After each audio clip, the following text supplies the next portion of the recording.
Okay, so welcome those who've managed to attend. Let me just let you know that this is just a single slideshow. We're not going to be mucking about turning screens off and on.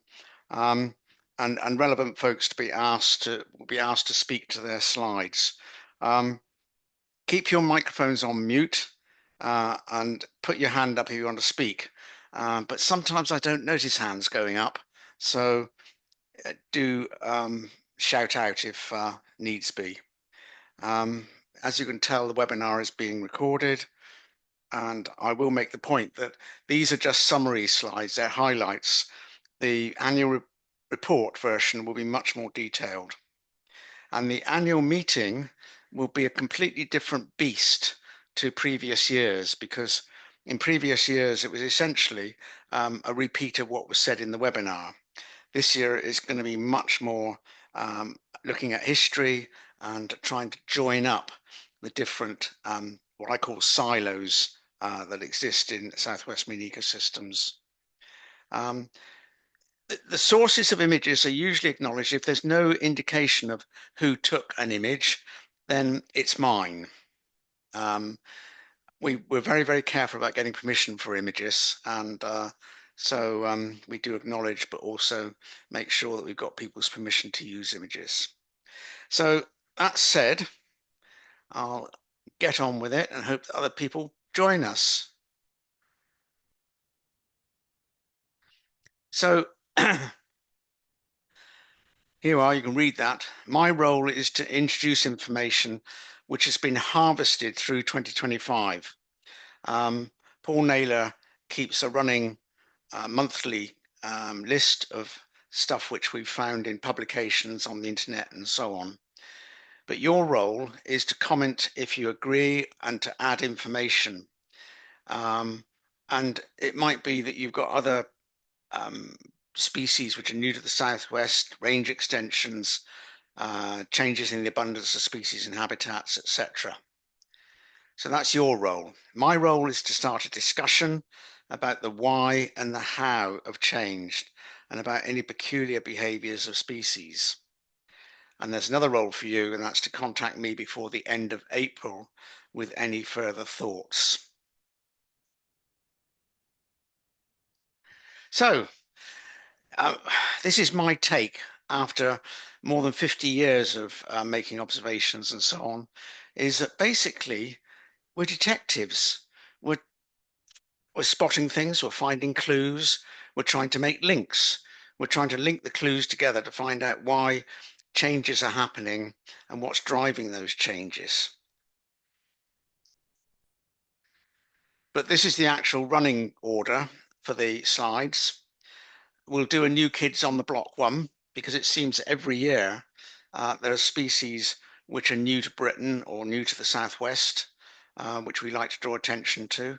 Sometimes there are even species new to science, which crop up during a particular year. Tracking change, we look at range changes, which may be decreased range or increased range, and decreased or increased abundance. Behaviors and events which we'd like to explain. So these are sort of strange things which happen and which very often make the press.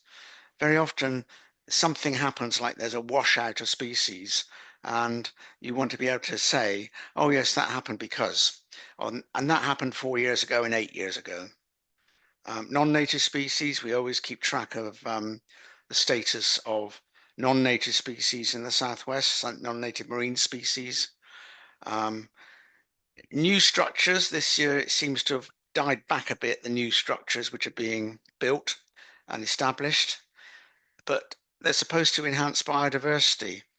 And so my key question during that slide will be, do they? And I've got a category here of eye-catching events, trends and images for publicity, because we rely enormously on getting the public on side, particularly when it comes to conservation, and helping the public to better enjoy marine life. And those are the sorts of eye-catching events which people in your communications departments are keen to know about.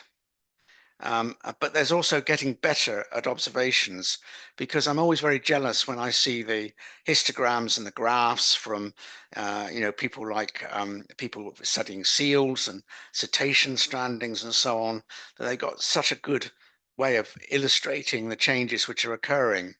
And very often when it comes to seesaw and seabed, we haven't got those sorts of graphable observations. So can we get better? And then everything we do, we hope, informs environmental protection and management. So, Charlotte, I can't see you on the screen. Are you there?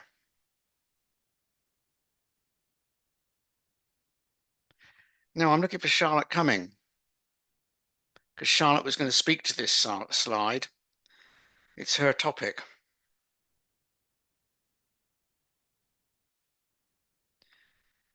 Perhaps she's tripped over doing up her new house or something. So that's a pity. We can go back to it if she pops up. But this is the new kid on the block in 2025, which was very conspicuous when it was found. The hair curler sea slug.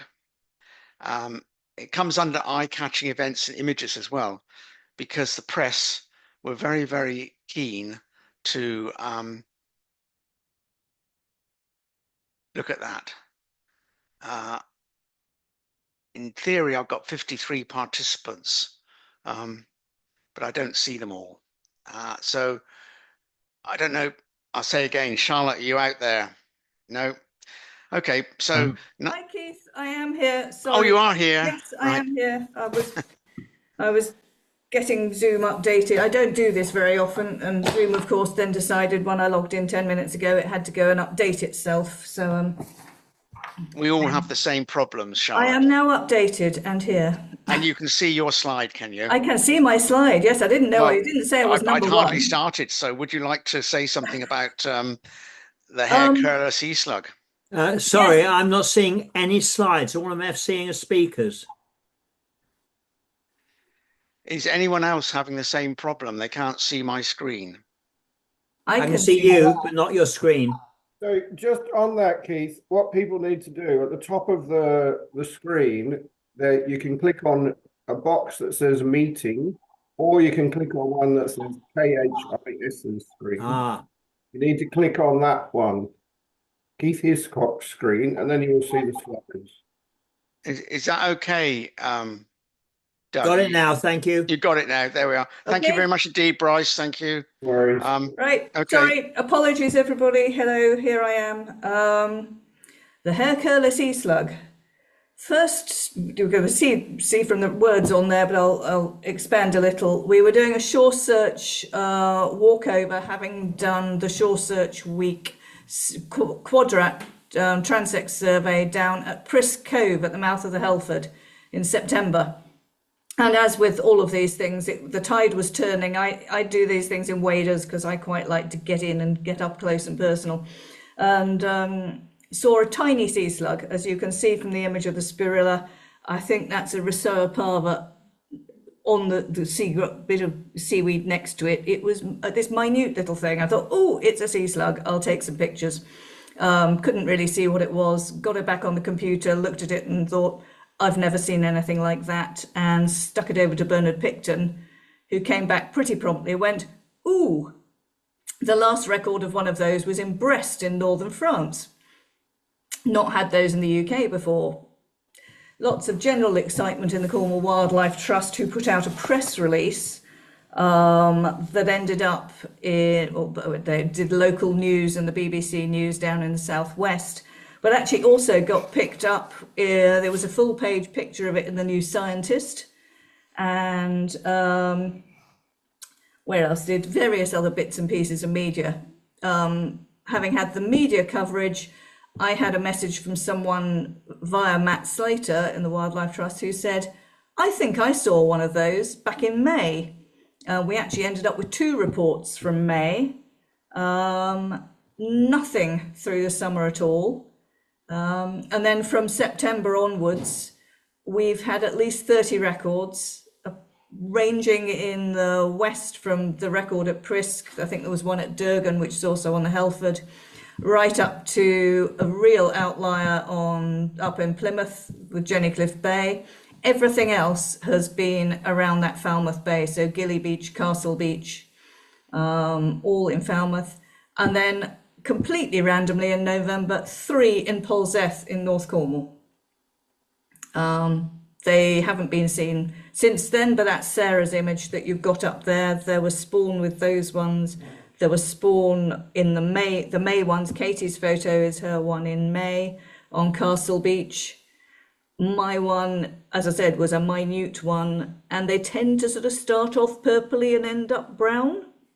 Would be an observation rather than a scientific explanation, but they tend not to be purpley when they're bigger, or I haven't seen any particularly purple ones once they've got bigger. But yeah, that was well the done, excitement. Charlotte. Yeah, no, it is exciting, and nudibranchs turn up every year with something unusual or different. And I think even the Victorian naturalists who were very much into nudibranchs realised that they tended to disappear for years on end and then come back up again. But obviously we have got ones which are warmer water species which are coming into our waters. And Charlotte, I think this is a warmer water species one, isn't it? Yes, I think I mean, some of the press got very excited saying we had a Caribbean nudibranch. You do get them on the other side of the Atlantic. You get them over there in the Caribbean. They've then sort of come across to the sort of Portuguese Mediterranean and then up the Portuguese coast and then round the corner. As I said, Brest, France, northern France was, other than the records we didn't then know about, the May ones. The previous record to mine in September had been over in Brest in Brittany. So right, well, good. Keep on looking, everyone, I'll keep particularly at sea looking. slugs. And now we're going to go on to the rock pool project. Zach, are you there? Hello. Yes, I'm here. Zach, if you want to talk to these 2 slides, just ask me to move on to the next one, which I'll just show you which one it is. It's that one. Yep. Okay. So we, the Rockpool Project, have been celebrating a year of the Big Rockpool Challenge, which is an event where we take people down every month to go and do some rock pooling and record all the finds on INAT. And because of that, we've been looking at a lot of the iNaturalist data. And these 2 slides are kind of showing some of the notable changes that we've had from the data that we've seen over the last year. And this is from all iNaturalist records. This one in particular is species of note, such as the hair curlers, rainbow sea slugs and stuff like that. And we can see kind of like where they've been popping up and where we've been getting records of them. Our next slide has actually got a series of things that we've noticed in terms of change from numbers of records compared to previous years, with some big notable ones being stuff like green shore crabs and the Montague's crabs as well as some of the jellyfish as well have been noticed less of them. We have got a full report if any of you wants to read it, and I'll drop that in the chat in a minute. But these just nice little graphics kind of show some of the main things that we've noticed. No, I think this diagram demonstrates how even the normal run-of-the-mill intertidal species can help to tell a story of change, apart from the fact that it doesn't matter how common they are, the public find them fascinating. Is that right, Zach? Yes, yeah. So obviously one of the things with the Big Rockpool Challenge is because we're actively encouraging people to record stuff, a lot of stuff that has been recorded might have changed, which might have be why we're seeing skews and certain things being reported or not. But overall, we're seeing a few drastic changes here and there. And you are using iNaturalist, which means that if you're on a seashore which actually has a signal, then it can go straight into a specific part of iNaturalist. Is that right? Yeah. So if anytime you make a record, it's pulled through to iNat, and then we can pull through anything that is from the UK, which is what we've done for this. So we've just looked over the last year for a number of records. Okay, I think I need to move on to the next one, which is Marklim. I don't think anyone's here from Marklim, either Nova or Steve Hawkins, but they've given me their information for 2025. And there is information which relates particularly to signs of heat damage in 2025, because during the spring and summer, it was very hot and it was very sunny, and quite a few seaweeds on the open shore showed signs of heat damage. That there'll be a picture later. And then there are sort of perhaps climate change overall effects. Laminaria digitata, which is the lower shore kelp species. The zone seems to be getting narrower, declined over the last few years. And in many places, Saccharisa polyschides, which is a pseudo-annual, in other words, it can live for one year, but generally it's just a year, is replacing it. So a bit of a switch around with laminaria or kelps, and I will go back to that with another one later. Honeycomb worm, Sabellaria ovulata. Very pretty, very curious. In my view, it's a species which tends to smother the rocks and reduce biodiversity, but perhaps people in the nature conservation agencies who've got to apply the Habitats Directive, which include reefs as a habitat considered to be threatened, might have a different view. But Sabellaria ovulata continues to be found further east and be increasing in abundance. Now, Steve Hawkins doesn't like the name St. Piran's crab because it doesn't just occur in Cornwall. So that's why I haven't used St. Piran's crab on this slide. But Clibonarius erythropus is St. Piran's crab. And they were found at their eastern known limit on the north coast, with Prawl still being the eastern limit in the Channel coast, and only a few individuals found there. So it's still something which is found very frequently, and I'll come back to it specifically in a slide towards the end. And the cold water barnacle Semi-Balanus balanoides, recruitment continues to be very low in the southwest. The warmer water species, Perforatus perforatus, which I call the volcano barnacle, continues to be recruiting well. So perhaps you can tease out some species which are responding to warming seas and air temperatures there. So that's a little report from Marklim. Tracking change. Sometimes species pop up which you'd like to sort of see, are they still there? Are they still there? Are they increasing? Are they becoming more abundant or less abundant? Marklim does that to some extent. And there's Sabellaria ovulata, the honeycomb worm at Goodrington in Tor Bay on the top left.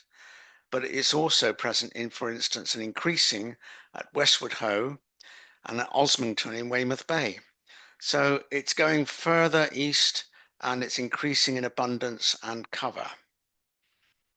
So look out for that and make your own mind up about whether it's a smothering species and what I might sometimes call a rubbish species, or whether it's worthy of its status as being a reef species deserving protection. They make a lovely scrunching noise when you kick them, but I shouldn't say that. And the rainbow sea slug, first reported in southwest waters from the Isles of Scilly and Falmouth in 2022, continued occasional records, and that comes under eye-catching events and images, because look at it, that's going to get in all the newspapers, all the television coverage, and so on. And I shouldn't talk about 2026, but there's been a recent photograph from the Falmouth area of just a cluster of them, significant numbers. They are tiny. That one which I photographed at Hannaford there was only a matter of about 1 centimetre long. And the depilatory sea hare, presume it's depilatory because it's very smooth and hairless, infrequently seen in southern Britain, but many records in 2025. So again, that's an eye-catching image which did make the newspapers. Here it is at the Mewstone. There are two of them. I know it's difficult to see there are two of them. One's a slightly lighter brown than the other one, and there's an egg string being laid there. So look out for Aplysia depilans this coming summer. It is a warmer water species, so is it going to stay around? And then, Matt, are you out there? Do you want to speak to this slide? No answer came to Yeah. reply. Hi, Yep, there we hi, are. Keith. Sorry about that. Yes, so this was last year was an interesting year for slipper lobsters. So they're a species that are found occasionally around the southwest. We had a lot of them brought into the aquarium at Newquay in the early 2000s. When I said, well, a few a year. So not a lot, a few a year. But yeah, this last year, we had quite a few spotted by sea search divers. And then on a dive in Mounts Bay, on the edge of a reef, me and my buddy came across 11, which was, I think, pretty unexpected. They're all clustered, as you can see in that picture, underneath a big sort of overhanging lump of rock. And as far as I know, that's the largest sort of aggregation of them that's been observed in our waters. So yeah, pretty good year for that species. Yeah, and Olivia Langmead reports seeing slipper lobsters behind a crowd of spiny lobsters. Now, we'll come back Yeah, to the aggregations of spiny lobsters in another slide in a minute. But I've actually got a bycatch image of one right behind a spiny lobster as well in a crevice that was taken the year before. So, they seem to be quite happy living in close proximity, don't they? yeah, yeah. So there's something for you divers to keep an eye open for this year. I've yet to see someone in British waters, see any in British waters. So I keep on looking under dark overhangs and places like that. And one day, perhaps this year, I might get lucky. Okay, let's move on. Right, you're on, Holly. Thank you, Keith.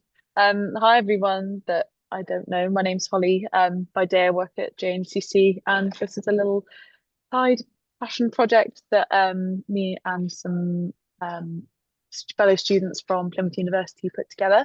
So I thought I'd give a little bit of context first before I dive into the 2025 update. So CCI was created in 2020 by 5 marine conservation master students from the University of Plymouth as part of a module assignment. Since then, we've registered as a UK charity, which is dedicated to the conservation of cuttlefish. So our main aim has been to address knowledge gaps and data gaps through research that can hopefully support fisheries management, whilst also trying to raise awareness of these fascinating animals through other outreach and engagement events. However, earlier this year, we did make the difficult decision to start the process of closing the charity, mainly due to increasing demands and resource constraints. So we're here to hopefully try and work out how we can feed in some of the work that we've established and developed and kind of hopefully find a bit of a CCI legacy. So one of the main key outputs from CCI is Project Sepia. So this is our citizen science monitoring project, which is investigating the behaviour and distribution of common cuttlefish in the UK. So this has been running since 2022, and members of the public can submit sightings of cuttlefish or cuttlefish eggs using a nice and easy Google form, which will include information such as depth, the substrate type, and any notable behaviours that they also saw. And data entries can then be verified with any associated images that they took and used to create map outputs. So the map on the screen, sorry, it's quite small. This is actually 2024 data. Apologies, didn't have time to make the 2025 map, but you can see the kind of things that we can get from this project. So we've previously utilised this data set to identify spatial and temporal distribution patterns. So we'd be happy to share this data set with anyone who might find it useful for their research or whatever you're involved in that's relevant. So moving on to the 2025 updates. So firstly, from the data that we have got from Project Sepia last year, this indicates a potential decrease in reported sightings of both cuttlefish and cuttlefish eggs. However, it's important to note and caveat that this doesn't necessarily indicate a true population decline. It might instead reflect potential reduced promotion of the project over the last year, which might have resulted in fewer public submissions. So just important to caveat that. Secondly, in terms of the fisheries management, a cuttlefish fisheries action plan has recently been published. So this included several measures designed to improve knowledge and management of the fisheries, including the development of species identification cards for the 3 different species we get in the UK, the introduction of market sampling, and also a voluntary code of practice for managing cuttlefish eggs found on pots and traps. So progress on these actions are currently being reviewed every 6 months.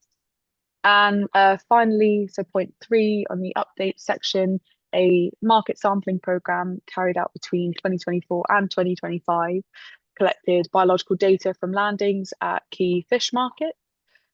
This work will hopefully help to improve our understanding of which cuttlefish species are being landed, as well as the size structure of catches, which will hopefully ultimately support future monitoring and fisheries management. So finally, just to finish, just trying to keep things nice and succinct. Firstly, I've got a few key asks potentially from CCI just to try and help with our legacy where possible. So firstly, we are looking for an individual or organisation who might be interested in taking on Project Sepia to ensure that this kind of hopefully valuable citizen science data set looking at cuttlefish in the UK can continue to grow and inform future conservation efforts. Secondly, to maximise opportunities for data and expertise transition, we are looking to also attend an outreach event in the Southwest, potentially during the spring or summer months this year. So if anyone knows of any good outreach events that might be suitable, we'd be very grateful to hear from you. We also have a number of research reports and resources that we'd also be happy to share with anyone that is interested. And finally, although we understand that progress is being made and in understanding and managing cuttlefish fisheries, we hope that these animals can continue to be advocated for following the closure of CCI. So advocate where you can, and thank you for listening. Yeah, please do get in contact. Our contact information is in the bottom right corner of the slide. So, yeah, thank you. Thank you. Thank you very much indeed, Holly. Holly's looking for help and presumably further information. Has anyone got anything to add to what Holly said or ask Holly? And feel free to put it in the chat. I think we've got another member of CCI here as well. So yeah, no, I'm not seeing chat at the moment, so I'm I'm not going to try and test my skills at moving around this screen because I'll just mess it up. yes, don't risk it. You've got details of how to contact Holly and her colleagues there. Take a photograph of the screen if you can't wait for the recording to come through, but it'll all come through on recording. And Holly, it used to be the case, let's say up until 15 years ago, that the sort of Bristol Underwater Photographic Group would basically be emailing each other saying at the end of April or thereabouts, the cuttlefish are in. And they meant that at Babbacombe, the cuttlefish are in. And someone somewhere might have dates when that call was made. Does anything like that still happen? Not that I'm aware of. I mean, I am actually based in Bristol right now, so I'm in a good place to find out. But yeah, something like that would be good to try and even backdate the information that we do have, try and collate it all together. It's a good idea. Well, I can tell you relevant people, and I'll be down at Babbacombe at the end of April, either looking for cuttlefish, but they might have moved to different locations, and of course looking for octopus as well. Yes. So, yep. So thank you very much indeed for that. So, this is the big one, isn't it? Range extensions and increased abundance, common octopus. You've probably seen all of the press material, all of the enormous tonnage of octopus which have been landed along the English Channel coast. There are articles, there's a very good report. You can see 2 references at the bottom of the page there. Again, if you've got a camera, then you can take a photograph of the screen, but you can also wait until the recording comes out. They came, they saw, they conquered from about April onwards. So the largest numbers and greatest impact on crustacean fisheries and on commercial and non-commercial mollusks since 1900 and 1950. So there were very large outbursts in 1900 and 1950. You're beginning to say there's a 50-year gap.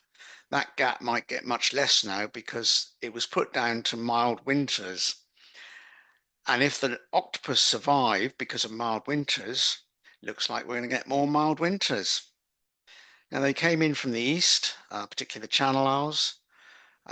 They populated the English Channel coast and offshore. Very few in the Isles of Scilly, and one reported off North Devon in 2025. Bryce Stewart is on this webinar, and you might want to say something in a minute, Bryce, when I've done slide 2. And then I wrote an article in British Wildlife. And of course, the considerable press coverage brought in fishermen a lot. And there's been terrific help from the fishing industry in terms of getting the science worked out in that report on the blooms of octopus, history, trends, causes, and consequences. So I'll just move on to the next slide, and then Bryce can come in and add anything that he might like to. So let me have your significant observations. Now, what's happening here is that this is a photograph I took at Babacombe at the end of May in 2025. Look at the barricade. There's an octopus in here. The only way I could see the octopus was to shine my torch through that letterbox-sized hole, and I could see just some tentacles like that. That's all I could see. Now, the octopus has barricaded itself into an underboulder situation, but not all dens look like that. Sometimes they're in small caves, sometimes they're just under overhangs without the barricade, and so on. Those of you who are looking, look out for shell middens.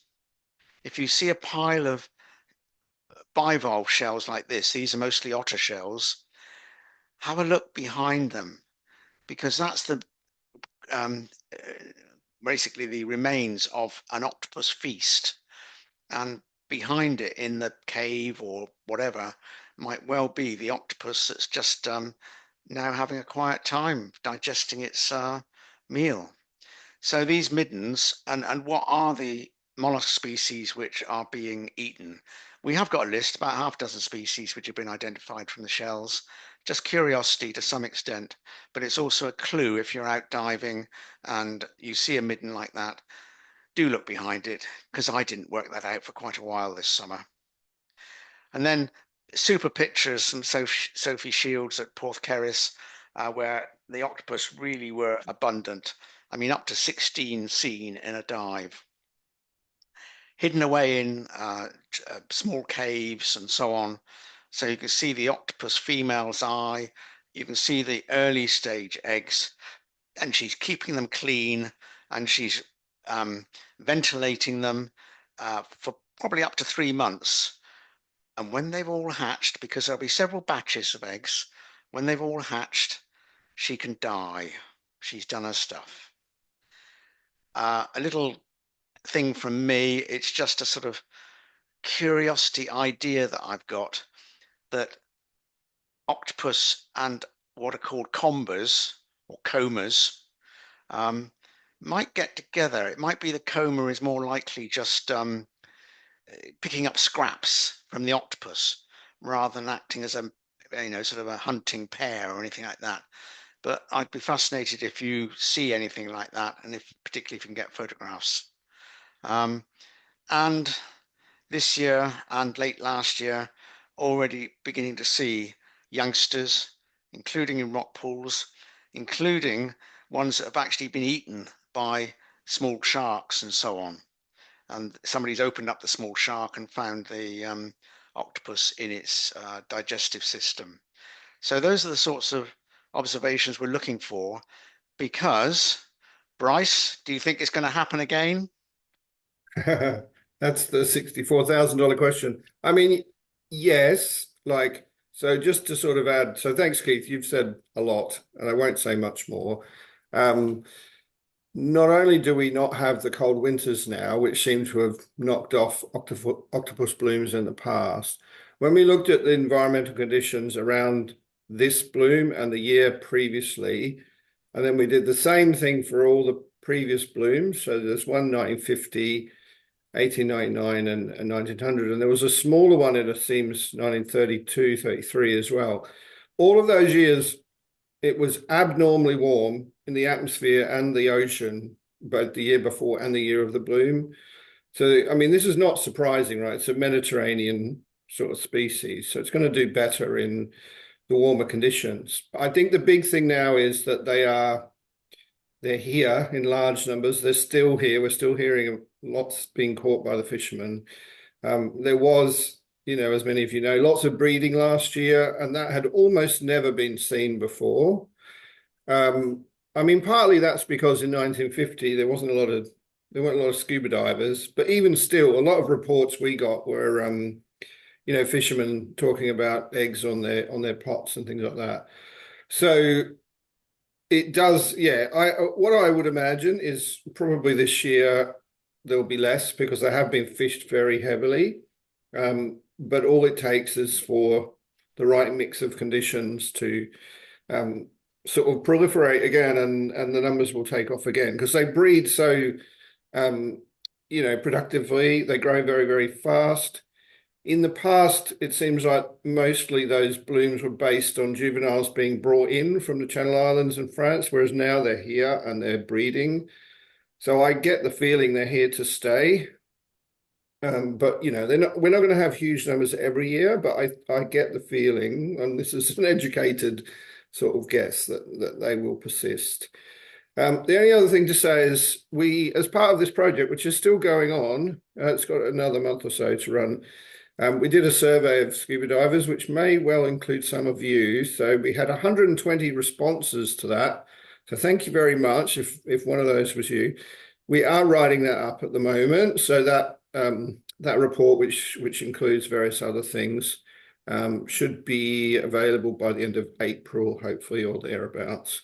So yeah, thanks. Those observations from both divers and from fishermen have really been actually the sort of foundation of this work.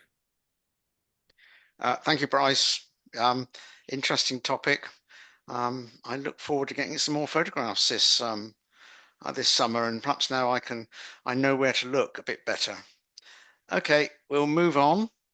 And usually in the annual report, I go through each particular group. So seaweeds, coelenterate, sea anemones and corals, worms, mollusks, and so on. But unless there's anything to say, I'm not putting it into this presentation. But as far as seaweeds are concerned, we've heard something from the Marklin people already about intertidal seaweeds, and changes are occurring with some declines in cold water species. I mean, think, for instance, of Dabbalox Alaria esculenta, which used to occur on the Plymouth Sound breakwater. It hasn't been there for decades, but it still occurs out at the Eddystone. And if I can get out to the Eddystone this year, which of course I hope I will, we'll see whether it's still there. But there might be increases in warm water species and sometimes in odd ways. So what I'm looking at the screen here is I'm looking at golden kelp, Laminaria oculuca, but usually you expect to find that in sheltered locations.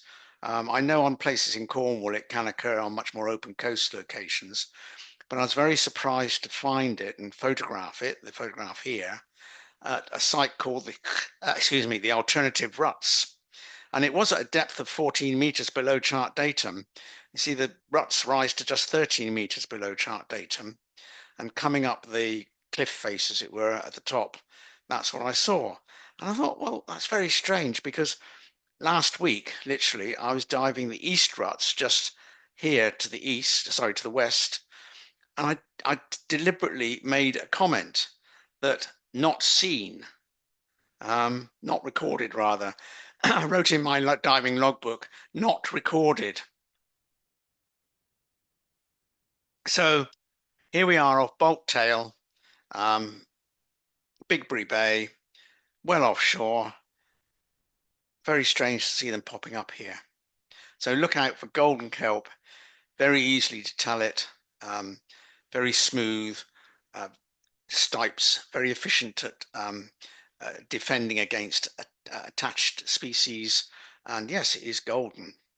And it was first recorded in Britain in Plymouth Sound in 1948. And Dan Smale and his colleagues are looking specifically at kelp and changes in the abundance of kelp, and looking particularly at Wembury. They record in a paper here, which again, you could use your phone to photograph that or wait until the recording of this comes out. There's a paper which describes how the Laminaria hyperborea, the colder water species in southwest England, actually at Wembury, declined, which aligns with a concurrent increase in sea temperatures above the optimum for the performance of this species. So yeah, it's happening. There are changes taking place because of warming seas, but nothing which the press might find very exciting. I wanted to mention places because there are places where there are pretty detailed historical records. I think way back to the middle of the 19th century when Philip Henry Goss was exploring shores in the region of Tor Bay. And although he was a bit selective about what he noted, those records are in his books. And he's pretty precise about exactly where he went. So you can go back there. But the saltstone in Kingsbridge Estuary is actually somewhere which was very popular with the Marine Biological Association Easter field courses and with sampling in general.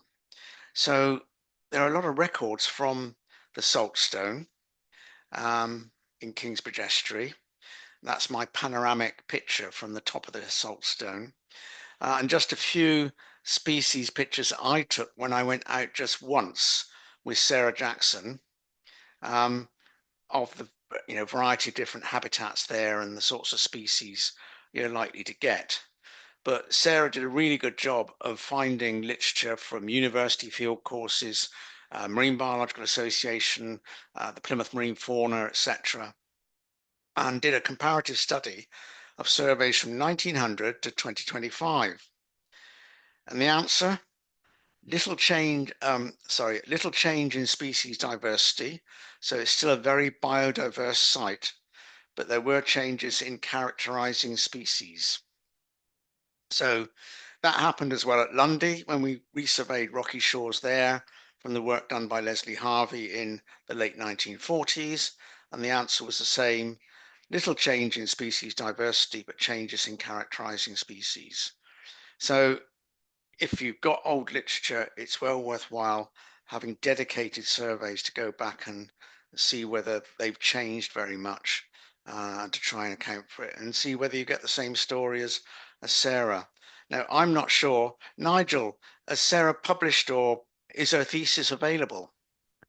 Yes, I've got permission to send you a copy if you like, but I would need to check if it was going to go sort of public, if you know what I mean. No, okay. I could contact Sarah directly, but I might not have her up-to-date email address. But there, so yes, very worthwhile study, and it sort of tells the story of all is not doom and disaster, but there are changes. And then I mentioned behaviors and events to explain. So we're getting towards the end of the presentations now, but I've got to give a talk at the Porcupine Marine Naturalist Society annual meeting in Pembrokeshire in about 2 weeks' time. And I'm going to talk about the way in which Southwest marine ecosystems actually inform the detective story. I started off this slideshow with talking about you are all detectives. And I'll try and actually put that into a more ordered form to say why you need to join up the different silos, I call them, the meteorology, the plankton biology, the oceanography, the abundance of certain charismatic species such as dolphins and so on, and also what on earth are the sea slugs up to? Have they always done what they're doing now? And then try and work out why those events occur. And I say that sometimes, a particular species will do particularly well because of good reproduction, including larval survival. So there's been plenty of food about. They've gobbled up lots of food. And when you gobble up lots of food, then you convert that into eggs and larvae. There might be reduced predation. We haven't got any spectacular examples from Britain, but if you look abroad, if you look to places like California and you look to places like New Zealand, there are lots of demonstrations of how top predators, which perhaps are reduced by fishing activities, keep the populations of sea urchins, which graze the seabed and impoverish the range of species on the seabed. They keep that down, they keep the abundance down. And if you stop the fishing pressure and the top predators regain their dominance, then all of a sudden you've got fantastic growth of algae, including kelps, and much higher biodiversity. I haven't got any examples of that from southwest England. Let me know if you can think of any. And then if there are favorable currents for dispersal of larvae, some species like warmer conditions, some species like colder conditions, and food availability. There are good years when there's lots of food about and certain species can thrive, and that includes food in the plankton. Think, for instance, not seashore and seabed, but think, for instance, basking sharks. Always being asked, where are the basking sharks gone? We used to be able to see them every summer. Can't see them now. They're gone. They've gone. Why? Well, if you look at the plankton, you find that the calanoid copepods, the little flea-like crustaceans which live in the plankton, the population of the species which the basking sharks favor has basically collapsed over the last 10 or 15 years. So no wonder they've gone somewhere else. And then, of course, there are negative influences, and disease might be a very important one here, which is difficult to consider. But we have had examples of disease, for instance, in pink sea fans. So if you've got any examples, do let me know, because I'm going to raise that issue in the Southwest Marine Ecosystems annual conference. I have one slide, and I'm charged with addressing the subject of disease in marine species, as well as slides for other things. Chemical pollution, that's a negative. Antifoulants, road runoff, polyaromatic hydrocarbons, that's what comes off your tires when you're driving along the road, then they get washed down the drains. Pharmaceuticals, they go down in the sewage. Recreational drugs, they go down in the sewage. So that's chemical pollution, which I think might be much more serious than we actually imagine. Poor reproduction, for whatever reason, could be lack of food, whatever. Storms can damage populations, completely churn up some populations of reef-forming species and so on. Predators may become more abundant. And then collateral damage. That's a very kind term. It refers to impacts from human activities.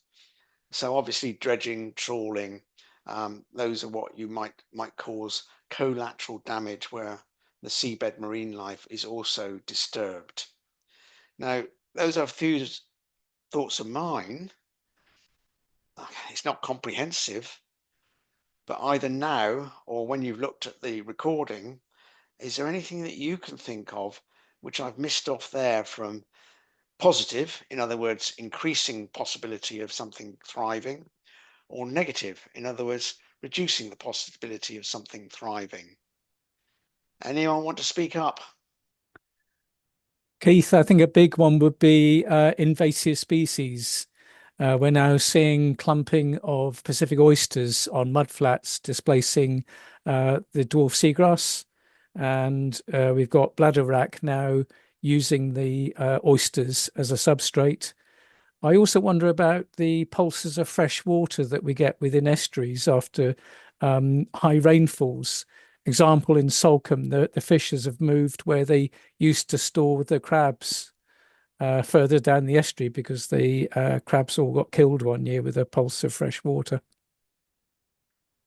How could I forget non-native species? I wondered that. Anyone else got anything?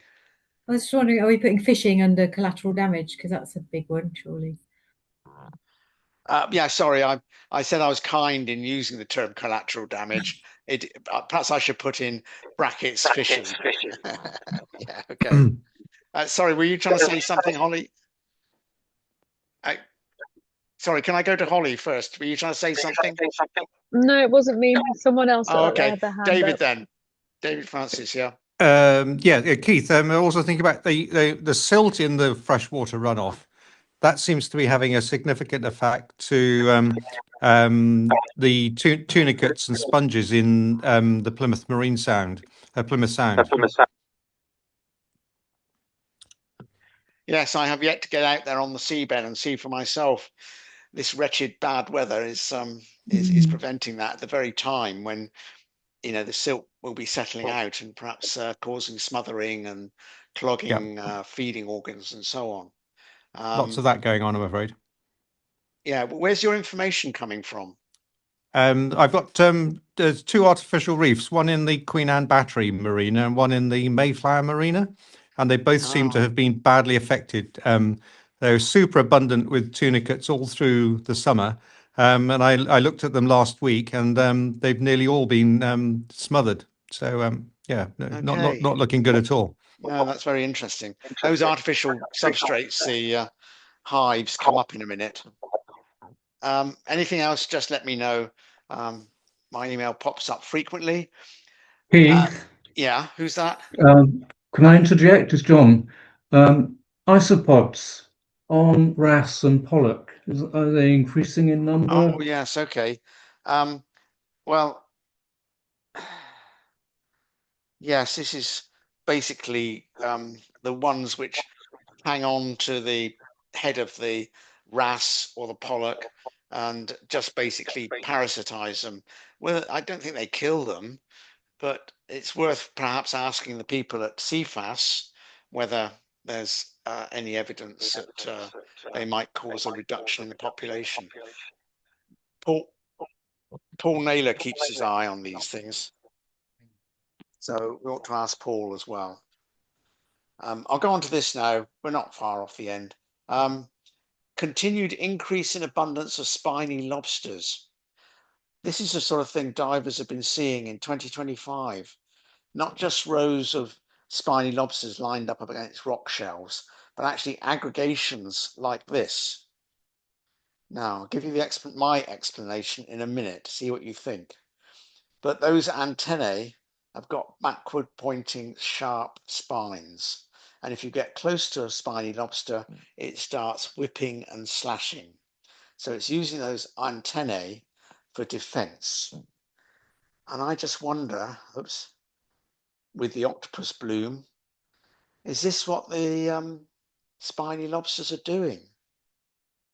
They're behaving like some medieval soldiers with their pikes and their staffs and so on. And they're basically backing themselves against a wall and they're defending themselves against their enemies. Anyone like to comment on that? Do you think I got it right? We'll leave it hanging. Maybe, Keith. Word on the ground from the fishermen is that spiny lobsters haven't been as affected by the octopus as other things. So yeah, maybe you're onto something.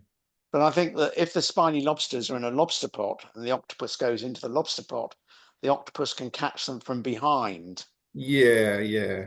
And that's what it cannot do here, where they got their backs against the wall.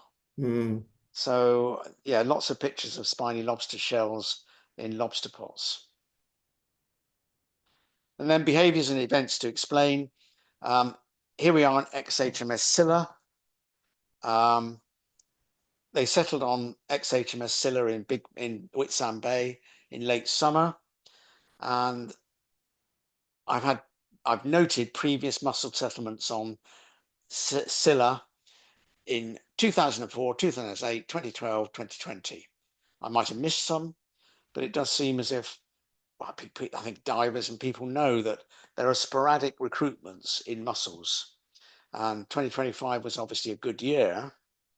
Interestingly, small common starfish were also noted in that settlement on the Scylla, but they've been absent or in very low numbers for several years along the English Channel coast. And here we are at the Eddystone Reef, where again, just on the 12th of October, just 2 days after this photograph was taken on XHMS Scylla, where again, I'm seeing small common starfish where I would not have seen any during the main part of the summer. That mass settlement of mussels also happened along the south coast at places like Teignmouth. That's all of this sort of brown area are tiny mussels. And you can see that it's at Teignmouth. Mike, do you want to say anything about that? Yeah, hi Keith. Yeah, I know this area very well, and I've never seen anything as large as what I saw in August. And also, local people said it was quite exceptional as well. I have just looked briefly actually over there, and I can't see any of the many mussels at all. And actually, interestingly, just a few days ago, I did a walk around the Salty with a guy, Stuart, from the local Friends of the River Teen Group. And Stuart lives there and he knows the place incredibly well. And he was pointing out to me the really large decline in the mussels on the Salty. The substrate does look different there, actually. So that's kind of interesting. Yeah, it was quite noticeable last week when I was over there, and just the whole mussel banks are gone on the Salty, which the Salty is quite near where I took that picture, by the way, just further upstream in the estuary. Yeah, well, I'm looking forward to getting back to Scylla because I keep an eye on, things settling on Scylla and changes to Scylla because we started doing that from the day that, or 2 days after it was placed on the seabed in 2004, and it's the common starfish which do for the mussels, which eat the mussels and clear them out. So keep an eye open on that, and I will try and get out to Scylla, but we just need the weather to improve.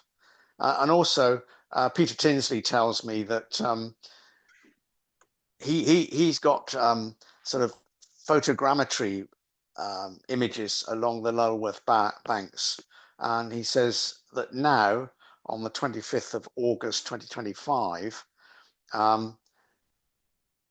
they were being seen on the Lulworth banks, but they had not been seen in the images in previous years. So it looks like along a great deal of the southwest Channel coast, there was a significant settlement of mussels. And then something about the cross beams on Swanage Pier, mature mussel beds by the 25th of August, might be a different story. Non-native species, there's a report published with that link, and non-native species across Britain increased by 2.8 species per site on average in England rather, and in Wales, and that's a 29% rise. So non-native species do continue to increase, and then particular species will do particularly well in particular years. And here's another picture by Mike, Colpomelia peregrina at Livermead in Tor Bay on the 9th of October. So, I think they will have good years, they will have poor years.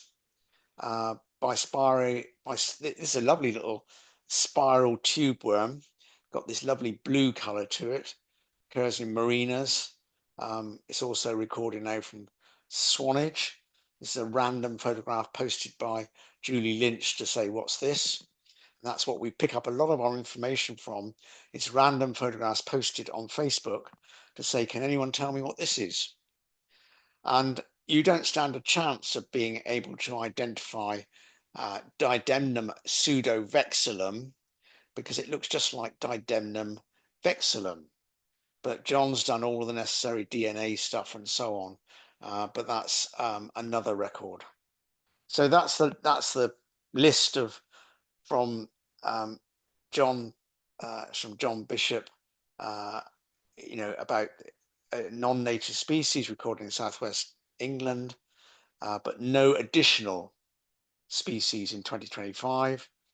The Asian date mussel has gone into a saline lagoon at Arn, which is an RSPB reserve, first record outside the Solent. You've done Colpomenia, Gratilupia toro at Hartland Quay, Bispira polyuma recorded at 7 sites along the Channel coast of Cornwall, Devon and Dorset. Further spread of the red ripple bryozoan, Watercypora sabatra. Very difficult to see at this time of year. It's almost black.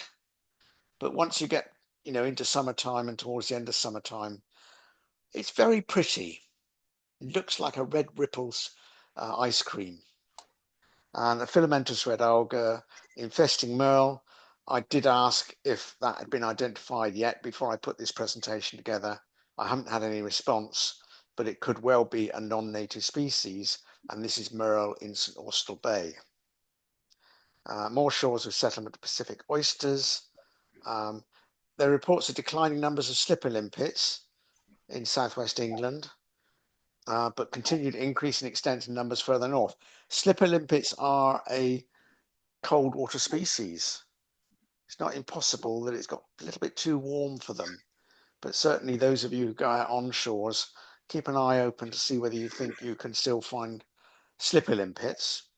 Very often I see change because I'm trying to boost my photographs and I go back to places where I know that species occur and go and look for them and can't find them. So that's the sort of thing which a lot of people do.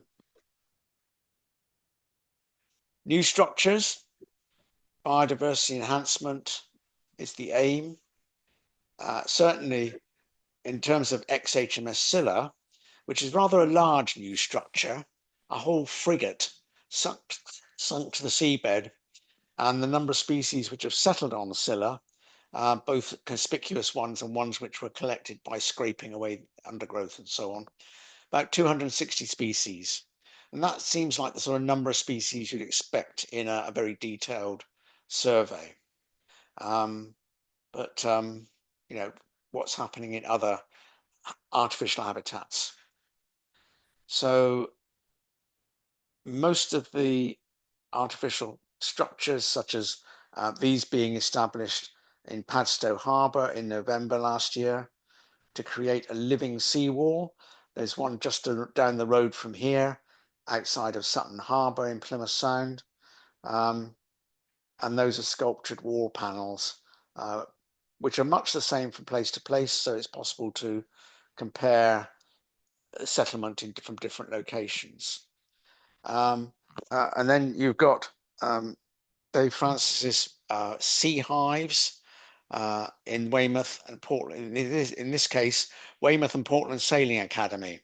It's a screenshot from a video, and they're being placed especially in marinas.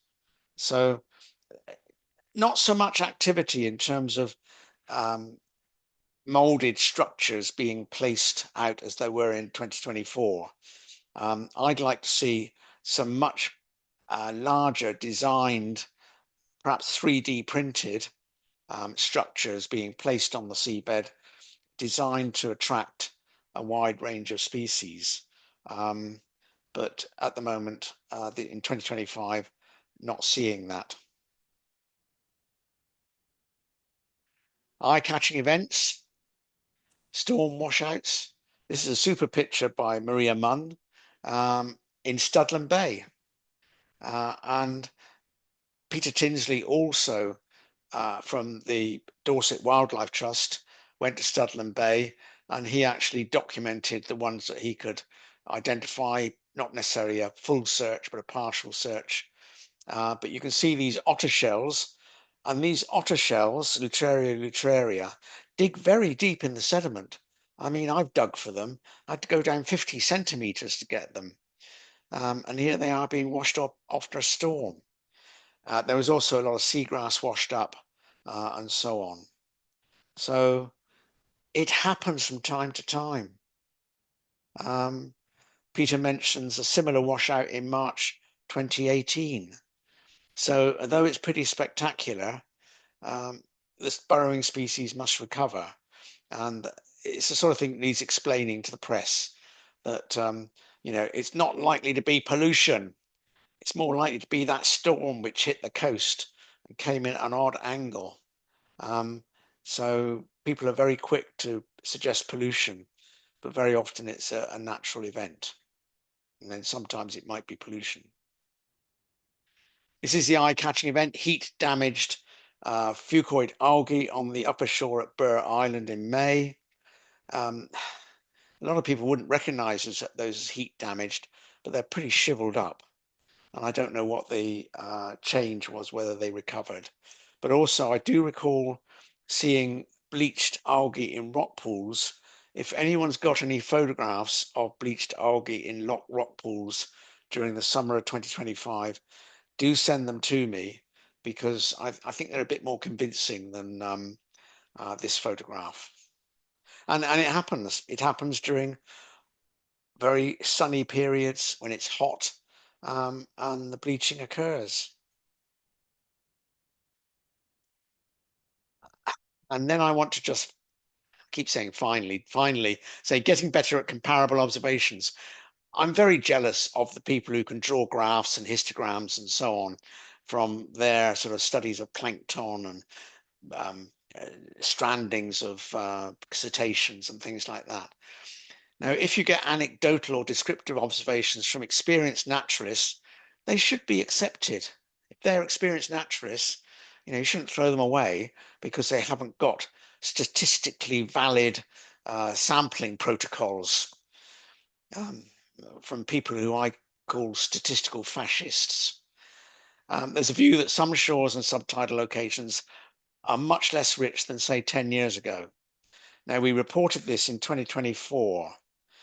And I talk about people who went out, for instance, to photograph things which they photographed in the past, and they want to get better photographs and they can't find them anymore, or can't find them in numbers anymore. So if you think that shores and subtidal locations that you know well are much less rich than they used to be, then please let me know. It's anecdotal, but if there are lots of those observations, we need to take notice. So many sites and specific features are visited regularly, and more repeatable methods are needed there.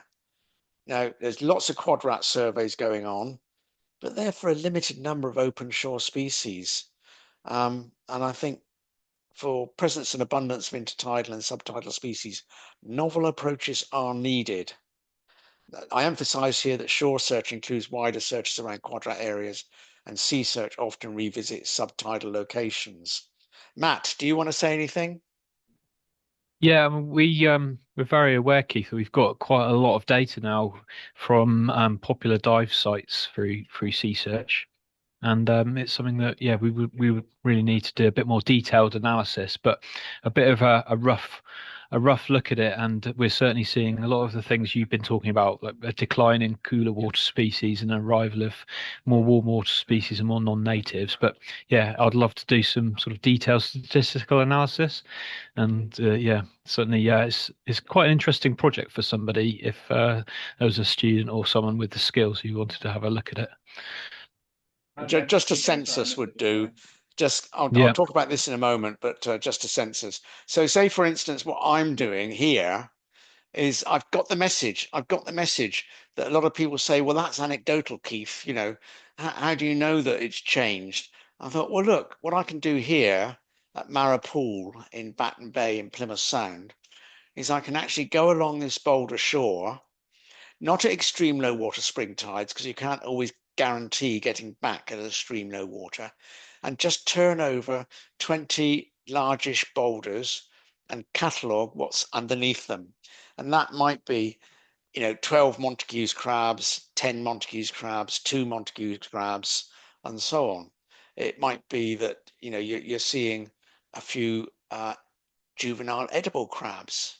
So in that 20 boulder walk, you might have seen 3 juvenile edible crabs. Well, that's the sort of thing which you can say, well, some people will say, well, it has to be the same boulders. Well, it's not the same boulders, but it is the sort of thing that you can actually go back and say, no, there has been a change. You know, we used to just find a total of 5 Montague's crabs, and now we're finding a total of 86 Montague's crabs or whatever. So I think that's one way of increasing your repeatability and your ability to compare. This is another one. This is somewhere I've dived quite often in the last few years. The boulder edge at about 14 meters below chart datum off south of Gull Rock on Lundy. You see the large branching sponges. They've remained much the same even since the 1980s. And you can see the sea anemones here, trumpet anemones. Yeah, they're doing very well. But there are other things which I haven't documented necessarily, which are in decline just around the corner at the knoll pins.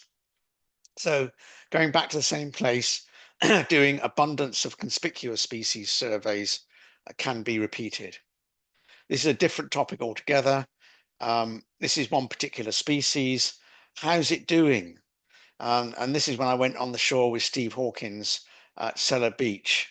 I occasionally get a phone call from Steve Hawkins saying, what are you doing, Keith? Do you want to come out on the shore? And I know that his wife's told him that he can't go on the shore by himself. He needs someone with him. So he sends me off looking for things, but he was doing his standard 3-minute search of hermit crabs. And he got 14 Clibinarius, the St. Piran's crabs, and 4 Eupaguirus, the usual common hermit crabs. So you can do that sort of thing as well in a systematic way from the same area. So just, you know, have a think how you can make your observations more comparable. And here's one which I think folks at Wembury, if you're there, Jake, folks at Wembury should do, because this is a north-facing, very shaded, long rock face, which has a lot of unusual species on it, species which are really subtidal. And I just listed a few of them here. I mean, I've got reasonably complete lists myself to go back and see whether you can get the same list of species. And if you look at the Plymouth marine fauna, they won't say precisely this overhanging north-facing rock, but they will, you know, I think that's where they were sampling the old boys. And I think you can go back to Plymouth Marine Fauna, published in 1957, but with records going back to the 1900s. And you can see whether you can still find these species. And when you're there, you'll probably add other species which are not on your existing lists. So I think you can be more systematic in terms of going back to locations like this, especially as people like me get more and more decrepit and we can't go back without danger of needing a helicopter to get me out.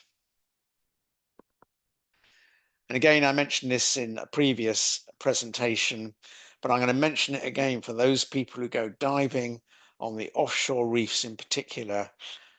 I am seeing many less 7-armed starfish, that's intertidally, so they also occur intertidally. You never saw many Perennial pulvillus, the cushion star, which is it's a warm water species, any being seen now at places like Hat Rock. And then Bloody Henry starfish, again, are you seeing less? So questions there. And one of the fantastic things when you're a diver is doing your decompression stop at about 3 to 5 meters in October and September. And you are surrounded by these tiny little starfish in the plankton with their gelatinous sheath, and they're just streaming past you. And it's just a fabulous sight. And I haven't seen it for several years. It might be because I'm not getting out enough diving. If you've seen them in recent years, do let me know. If the answer is, oh, I haven't seen those for years, do let me know. So, you know, you get observations which do suggest decline, and then hopefully some of those will come back. And then my final topic is how we're using this information to inform environmental protection and management, conservation. So we're boosting the knowledge that we have of change, and especially of likely fluctuations in populations. So when somebody says, oh, it's a disaster, you know, all of the otter shells have been washed up in heaps, you can turn around and say, yeah, that happened in 2008, happened in 2025, and, you know, it'll happen again. Documenting worrisome declines in abundance and diversity of species. So this is where you can't work out what's going on. But you still need to document it. Documenting rates of recovery after events. I mentioned the fucoid algae, which were affected by the sunshine and desiccated. And how long will that take to recover? It's the same with things like oil spills. How long does it take to recover after, you know, the oil spill's been cleaned up? Then we need to link seashore and seabed events with changes in what I call the Southwest marine ecosystem silos. The silos are the people who deal with plankton and have their own meetings, and such like the people who deal with oceanography and have their own meetings, the people who deal with cetaceans and have their whole own meetings. No, we need to see if there are links. And we all want to inform updates of, and I should have written in here, updates of the touchstones which are used in environmental protection and management. So those touchstones are things like lists of rare and scarce species. And I will say this with people from the nature conservation agencies present, it is absolutely remarkable still that the list of rare and scarce species is Bill Sanderson's 1996 list. That is what you are using together with red list criteria to produce your lists of important species or species which need to be protected. You're living in an world of ignorance, and it really needs to be sorted out, but I'm not in a position to do so, and I probably now made myself very unpopular. So anything else you can think of that what we do with looking at marine life on the seabed and seashore can inform environmental protection and management? Anyone want to put their hand up or just shout out? Let me know, because you've probably had enough by now. So you've had enough, and that's the end of this webinar. You've got my email address there if you want to follow up with some afterthoughts or some comments or things that I've missed out. So has anyone got any comments? Just shout out because I'm not seeing your hand up. Yes, who's that? Is that Karen? Karen, yes. That's just Karen, yeah. Going back to your spiny lobsters, I just found something. It looks like it's Google AI, but it looks like it's coming from Crawfish Research Program, Anglesey Sea Zoo. And it says, European spiny lobsters in the UK often form groups in nooks and crevices using collective defensive and armoured behaviours to protect against predators. So what you're saying, yes. Yeah, well, I haven't come across that, so you can let me have the reference. I will send you also, it said something in the Caribbean, they do the same. This is another site. So I should send you the link. Yeah, send me the link because, yes, I obviously haven't had a novel thought, but no, I think that we'll keep an eye on the spiny lobsters and the fact that the ones we're seeing in aggregations are actually quite small ones, not big ones. Anyone else got anything they want to add? Hi, Keith. I was just going to say, I wondered with the spiny lobster aggregations, it probably is a defense thing, like you said, but maybe it's not just the octopus. There's been reports of very high numbers of conger eels in the last year or so as well. So it could also, you know, it could be both. They could be defending themselves against. Well, that's a good one because indeed, I've looked at the beginnings of the fish webinar for next week, and it does specifically mention the enormous increase in the number of conger eels. Now, have you got any evidence, Matt, of conger eels eating spiny lobsters? No, not yet. I haven't seen any, but I mean, they go for crabs and European lobsters, so it's possible. Well, that's a good point, though. Not just octopus.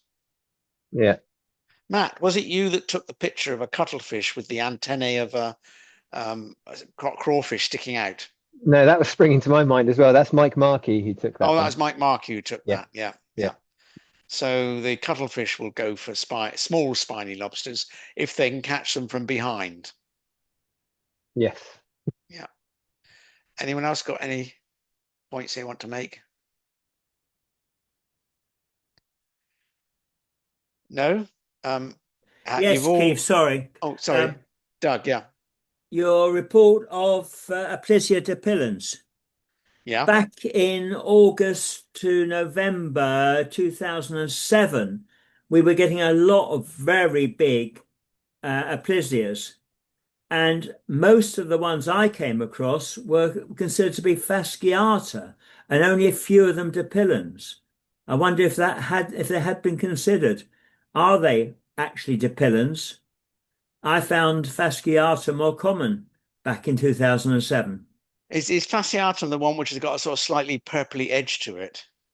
It was more a question of the folds on the back. Yeah.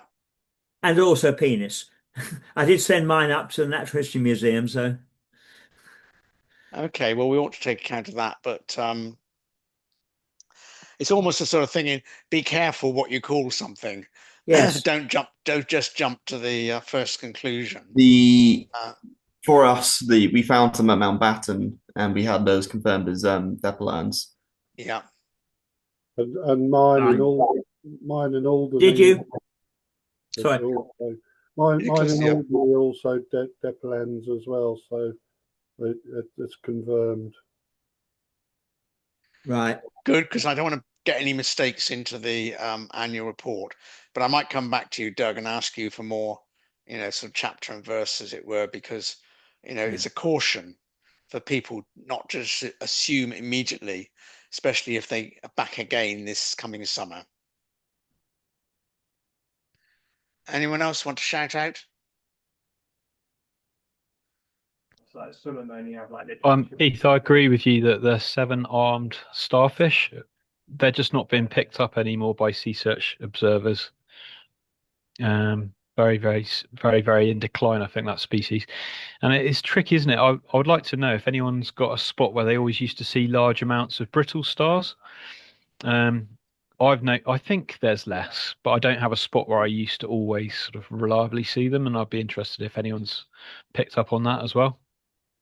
So no, 7-armed starfish eat them, don't they? They do, yes. I mean, there are very big beds off the southeast side of Lundy, but I no longer have command of vessels. So I can't just say, let's go and have a look at the brittle star beds off the southeast coast of Lundy. But I think a sea search trip to Berry Head, not your region, but Berry Head would be useful, because that's where the classic brittle star studies published in the 1970s were done. So yes, that sounds good. Head. Yeah, interested in looking into that. Thanks. But I can't think of that many places, and I'd love to get more pictures of the brittle star beds. Anything else that people can think of? No. Do you know, we've done very well with time, because I said 2 o'clock to 3:30, and it's 3:26. So I'm now going to sort of invite you to email me if you've got any further observations. And then I'm going to shut down. But thank you very much indeed, everyone, for contributing to this event. And I do hope you found it interesting, and that you'll come to the annual conference, where, as I say, it'll be a very different event to usual. It'll be an opportunity to try and work out just what's going on out there and what's influencing our marine life of all sorts, but including obviously also the oceanography the meteorology and so on. So do keep in touch and do let me have your records and have a good season of observations. Thank you very much indeed. Thanks, Keith. Thank you. Thanks, everyone. Cheers, Thank Keith. you. Thanks. Bye. Cheers, Keith. Okay.